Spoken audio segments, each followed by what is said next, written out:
A homeless man asks for $1, but what Melania Trump does next leaves everyone speechless. The wind had a sharp bite that evening in downtown Dallas. The streets were alive with their usual rhythm.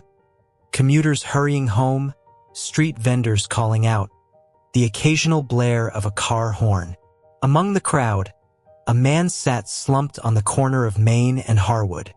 His coat was threadbare, patched at the elbows, and his boots barely held together by scraps of tape.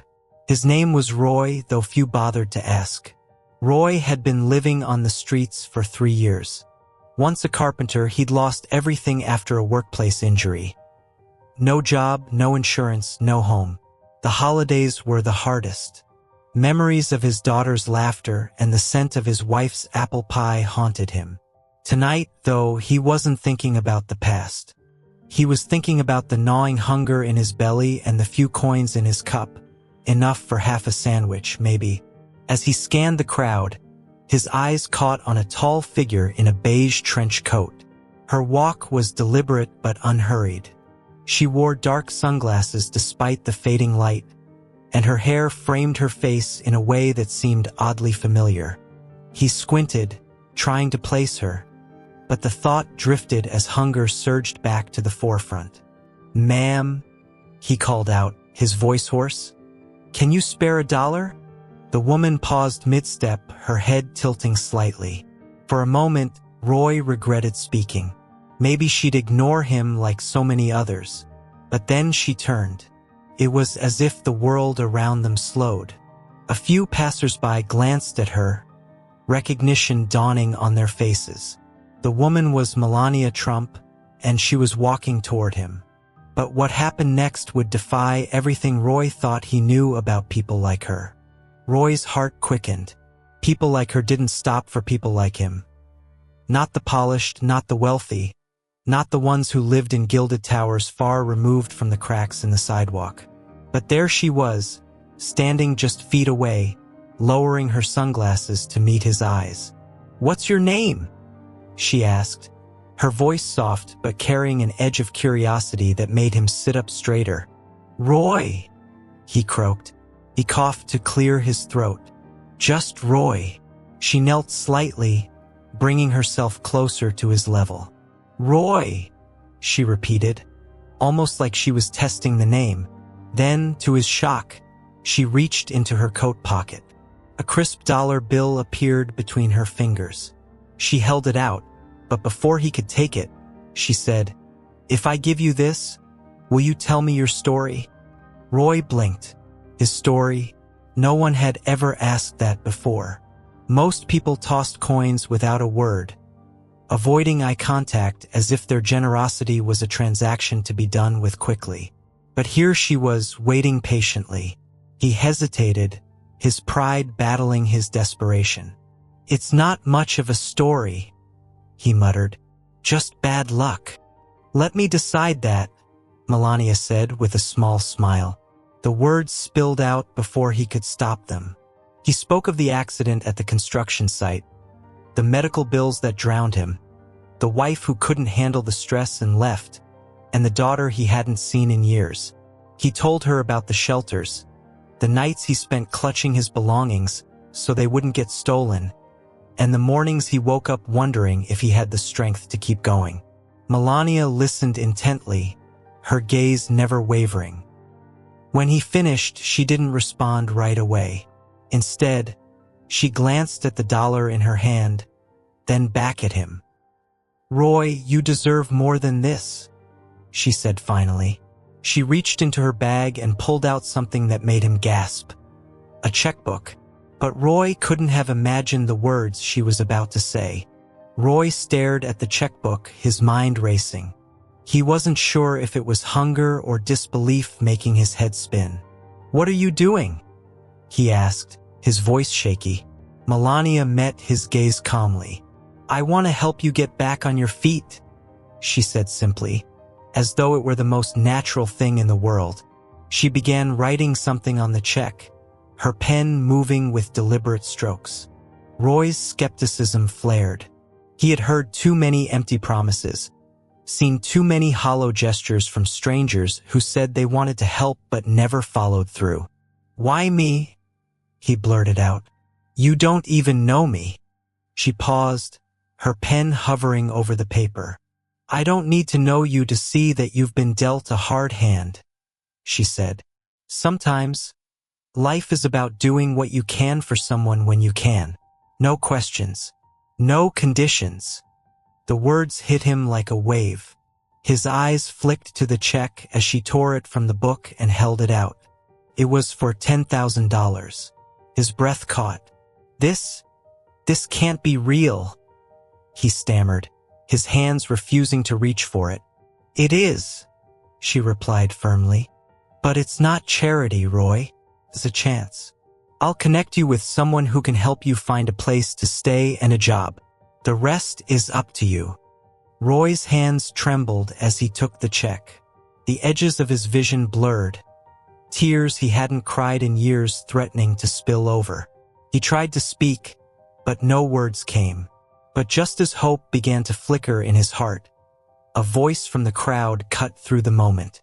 "Hey, is this some kind of PR stunt?"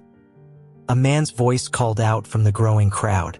Roy flinched, suddenly aware of the people gathering around them. Some had their phones out, cameras recording every second. A man in a leather jacket stepped forward, his tone dripping with suspicion.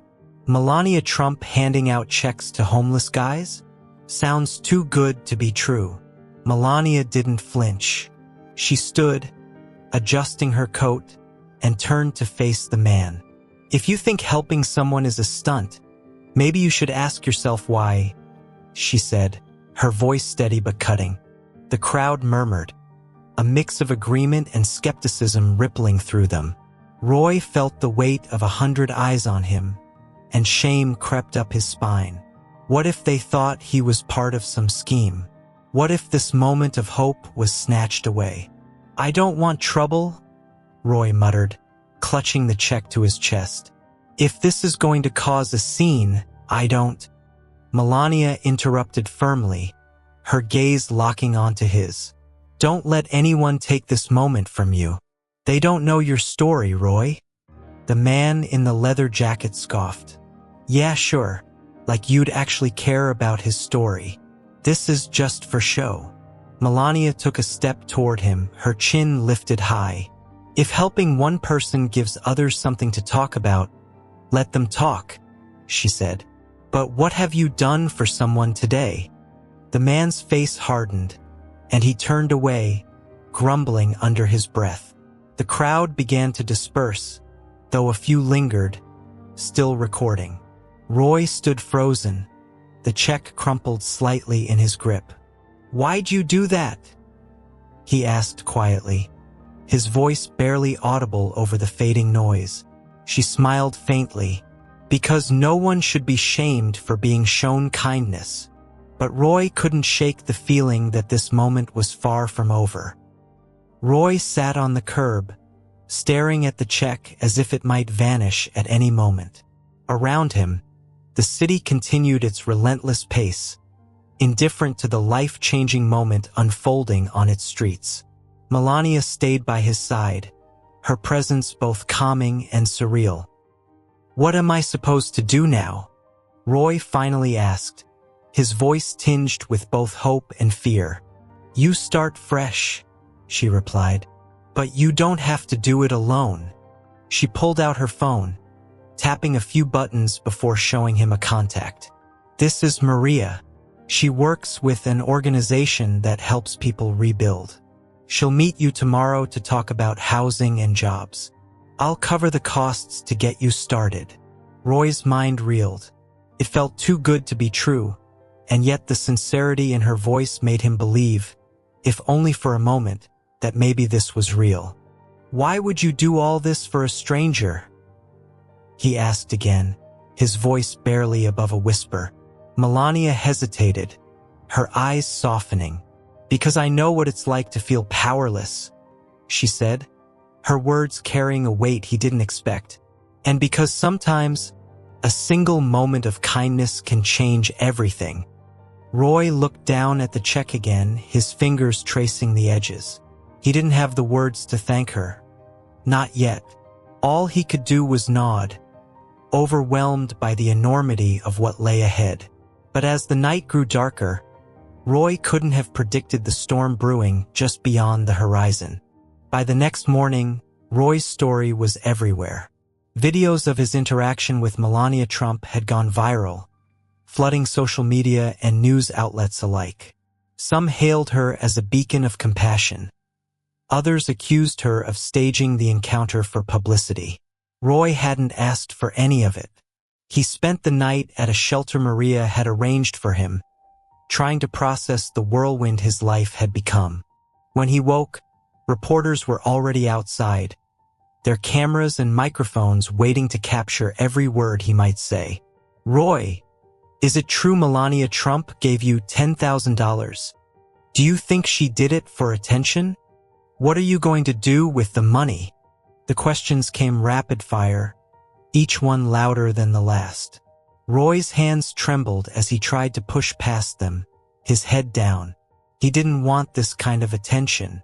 He just wanted to eat, sleep, and figure out how to piece his life back together. Later that afternoon, he met with Maria at a quiet diner on the outskirts of Fort Worth. She was kind and patient, walking him through his options for housing and employment. "You don't need to worry about the noise," she said, gesturing to the swarm of notifications on his borrowed phone. "It'll die down soon. Focus on what matters. Your next step." Roy nodded, though the anxiety lingered. "I didn't ask for any of this," he admitted. "I just needed $1. Maria smiled gently. "Sometimes, life gives us more than we expect. It's not about what you asked for. It's about what you do with it." That evening, Roy sat alone in his small motel room, staring at the ceiling. He thought about the past 3 years. The pain, the loneliness, the nights he'd wondered if anyone would ever see him as more than a shadow on the street. And now, here he was standing at the edge of something new. But as the phone on his nightstand buzzed with another notification, Roy realized the hardest part was yet to come. The days that followed were a whirlwind. Offers began pouring in, job opportunities, donations, even a spot on a morning talk show. People from all over the country wanted to know more about Roy's story. Some saw him as an inspiration. Others labeled him as someone who had lucked into an undeserved windfall. The attention was overwhelming. Roy found himself second-guessing every decision, every word he spoke. But what weighed on him most were the offers that came with strings attached. Appearances where he'd have to praise Melania publicly, deals to sell his story to the highest bidder, even a proposal from a major brand that wanted to use him as the face of their holiday campaign. It all felt wrong. The check Melania had given him was enough to rebuild his life, but now it felt like everyone wanted to take a piece of it.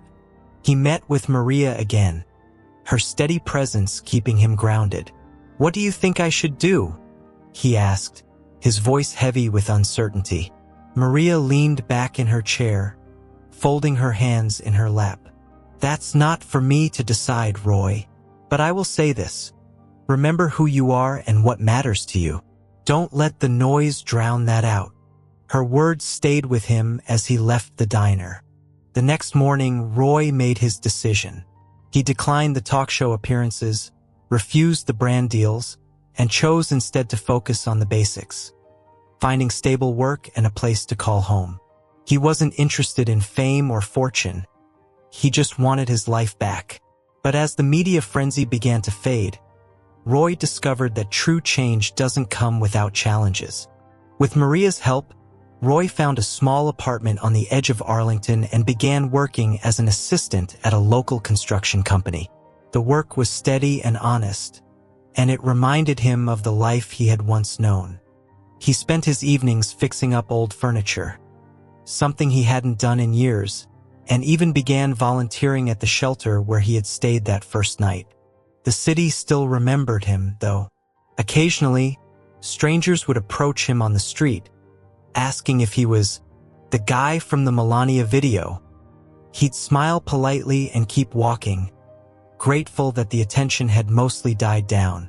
One afternoon, as he was leaving work, he noticed a familiar face standing near the entrance. It was Melania. She was dressed simply, without the air of grandeur that usually surrounded her. For a moment, Roy was stunned. "I came to see how you're doing," she said, smiling warmly. Roy hesitated, unsure what to say. "I'm doing okay," he finally managed. "Better than I was." "I'm glad to hear that," she replied. There was a pause, and then she added, "You've done well with the chance you were given. Not everyone would have." Roy shrugged. "I didn't do it alone." Melania's smile deepened. "No one does, but you made the choice to move forward. That's what matters." As she turned to leave, Roy called out, "Why me? Out of all the people you could have helped, why me?" She glanced back, her expression thoughtful. "Because kindness doesn't need a reason," she said. And with that, she walked away, leaving Roy with a renewed sense of purpose. Roy's life wasn't perfect, but it was his again. He had a roof over his head, work he was proud of, and a community he cared about. The check from Melania had been the catalyst, but the real change came from within. He had chosen to take that chance and make it count. This story isn't just about Roy or Melania. It's about the power of a single act of kindness. It's about how a moment of compassion can ripple outward, creating opportunities for growth, connection, and understanding. Roy's journey reminds us that no matter how far someone has fallen, it's never too late to get back up.